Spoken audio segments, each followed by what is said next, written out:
No mun akvaarioharrastuksenihan alkoi jo joskus 60-luvun loppupuolella. Ja aluksi mulla oli vaan sellainen pieni maljakkotyyppinen akvaario. Ja siellä vain yksi kultakala. Mutta vähän innostuin tästä asiasta. Ja seuraavaksi mä jo ostin sitten neliskulmasen akvaarion 50 litran, jossa oli sitten jo lehtikaloja, neontetroja ja plätyjä. No 88 sitten voidaan sanoa, että mun unelmani saivat täyttymyksensä, kun tuolta Olkiluodon seudulta tarttui verkkoihin tällainen suklaamonni. Ja suklaamonnihan on kaikkien akvaarioharrastajien unelmien täyttymys ja haame, ja mä sain tämän pitkällisten neuvottelujen jälkeen ostettua itselleni. Tää mun suklaamonnini on nimeltään Neero, ja tää on oikein kiva vesseli. Sieltä se tervehtii meitä noin mukavasti.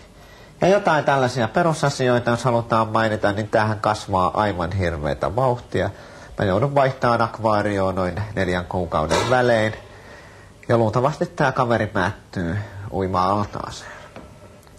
Ravinnosta sen verran, että tämä kiinteä ravinto, mitä tää vesseli syö, niin on aivan tällaista saunamakkaraa. Katsokaa, kuinka se innostuu nyt siellä. Noin, se näkyy Eero makkaroita näin.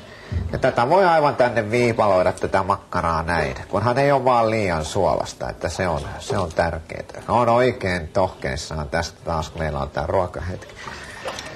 Ja tietenkin mausteethan ne ruoan tekee. Ja tässä mä annan nyt sinne noin sinappia, se menee noin mukavasti. Hän ottaa sinne, mutta pitäisi.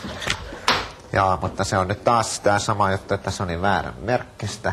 Se on erittäin tarkka tästä sinapin merkistä ja katsotaan kelpaako. No nyt se käy, hyvä poika Eero, siellä se Eero pulikoi. Jos nyt sitten oikein hakemalla haetaan jotain negatiivista, niin ensimmäisenä mulle tulee mieleen tämä aika voimakas haju, mikä tästä leviää tänne huoneistoon. Mutta niin, ja mulla oli tossa viime keväänä jotain pientä ihottumaa, mutta se meni ihan kortisonihoidolla ohi.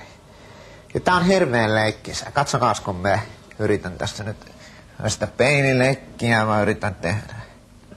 Eero? Ei se taitaa hiukan jännittää tätä tilannetta, että yleensä me leikitään täällä oikeinkin paljon. Noin, että nyt siellä. Noin, moi. Oi, se pärskattelee, se on niin. Voi mennäpä takaisin sinne mokomakin. Meinaa aina nousta tänne huoneen puolelle, että vettä menee tonne.